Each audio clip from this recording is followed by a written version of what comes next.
Just how wealthy was Black Wall Street? Well, today we're going to find out. The stories of Greenwood's prosperity became legend in the black community, and in fact, in the whole world. The creation of the powerful black community known as Black Wall Street was intentional. In 1906, O.W. Gurley, a wealthy African-American from Arkansas, moved to Tulsa and purchased over 40 acres of land that he made sure was only sold to other African-Americans. The young entrepreneur had just resigned from a presidential appointment under President Grover Cleveland in order to strike out on his own.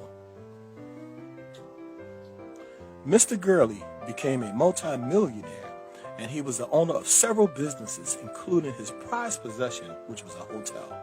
He also provided an opportunity for those who migrated from the harsh oppression of Mississippi. Another important visionary who contributed to the success of Black Wall Street was Mr. J.B. Stratford.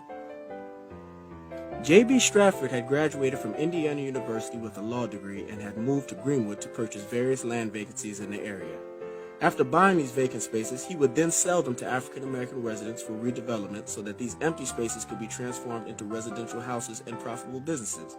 By 1921, Mr. Stratford had been considered one of the wealthiest in the country, as he owned numerous properties in Greenwood and even had his hotel named after him, the Stratford Hotel.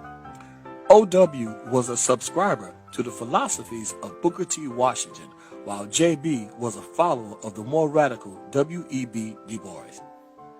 Nonetheless, their differences aside, the two men began to develop an all-black district in the unincorporated stretch of land north of Tulsa's train station. O.W. and J.B. both became rich as the oil industry boomed in Tulsa and hundreds of African Americans immigrated to Greenwood. The 40 acres that were purchased resulted in a thriving community that populated a 35 square block district. There were over 600 businesses, and on Black Wall Street were attorneys, real estate agents, dentists, pilots, architects, musicians and singers, entrepreneurs, doctors, pharmacists, dry cleaners, plumbers, barbers, hairdressers, professors and teachers, nurses, bankers, newspaper editors, among many other professions who offered their services in the neighborhood. A dollar circulated 36 to 100 times, and it remained in the Greenwood district almost a year before leaving. To this day, no other community has been able to duplicate that type of circulation. There are communities today, however, where the dollar stays in about 30 days and 45 days, but no other community, as has been said, has ever been able to match that type of circulation. Although it wasn't the only one, there were prominent black business districts in Durham, North Carolina, Richmond, Virginia, and Rosewood, Florida. The people of Greenwood achieved a level of black economic success and self-determination that had never existed before in the United States. Less than 60 years removed from slavery, to put that in perspective. Despite racial discrimination and Jim Crow segregation, the Greenwood district offered proof that black entrepreneurs were capable of creating abundant wealth.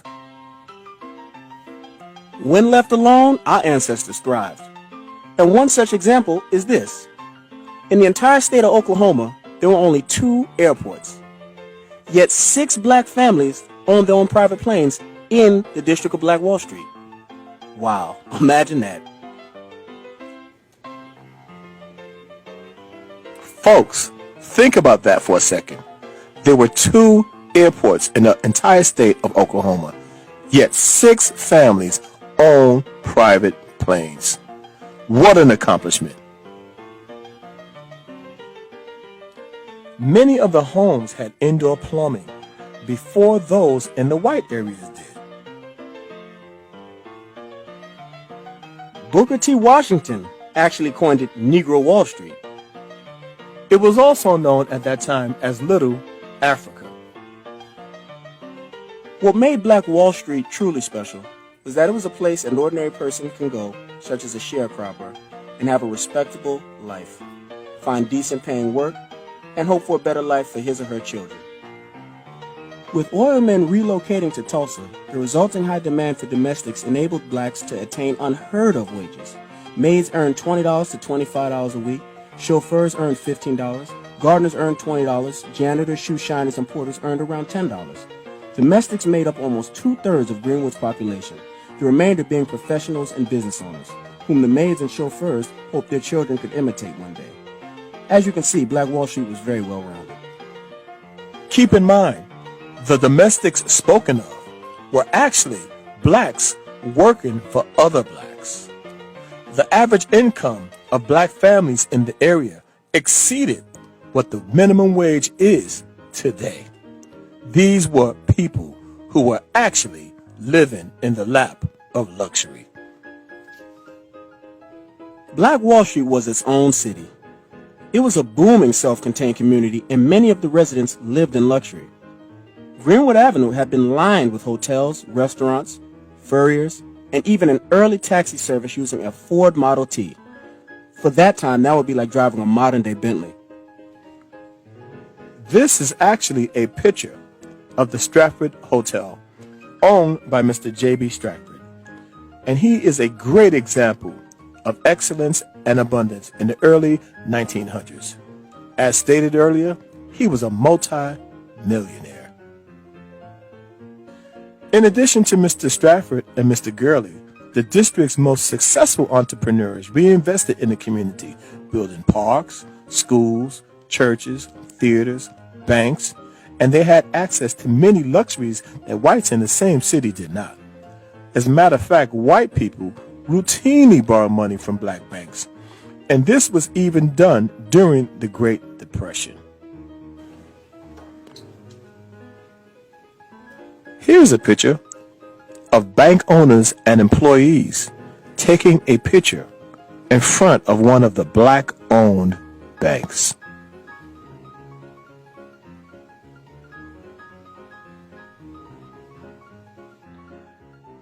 Here's the picture of one of the theaters that lined the Greenwood district.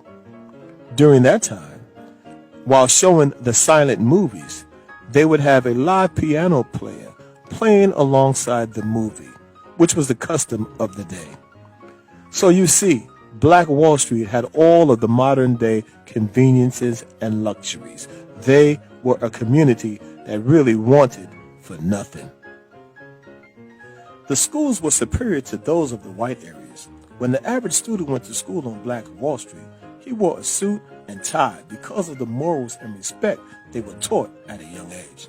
Black Wall Street contained a business college.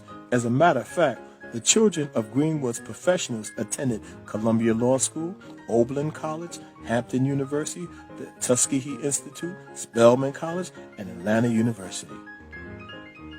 Black Wall Street was a dream in progress and a symbol of black success. Just how wealthy was Black Wall Street? The truth is, we'll really never know. But based on the facts, we can confidently say that today's worth will be well into the billions.